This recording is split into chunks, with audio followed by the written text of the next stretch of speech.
দেখেন জমিতে কোনো প্রকার আগাছা নাই, সব আগাছা নষ্ট হয়ে গেছে। দেখেন তার গাছগুলাও কিন্তু নষ্ট হয়ে গেছে আগাছা নাশক বিষ দিয়ে।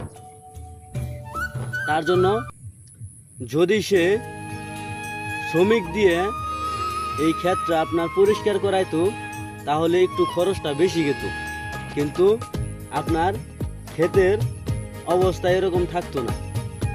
আমি আপনাদের আরেকটা ক্ষেত দেখাই। সেই কৃষক আপনার শ্রমিক দিয়ে ক্ষেত পরিষ্কার করাইছে এবং তার ক্ষেতের গোত্রা দেখাই, একই দিন একই সময়ে ক্ষেত লাগাইছে তারা, সে এবং জৈব সারও দিছে। এই কৃষক জৈব সার দিছে, 2 বার সার দিছে। দেখেন তার ক্ষেতের গ্রোথটা দেখেন এত পরিমাণ খারাপ। এই ক্ষেতের বয়স আপনার 5 মাস। আর আমি আপনাদের দেখাই, এই যে 4 মাসের একটা ক্ষেত।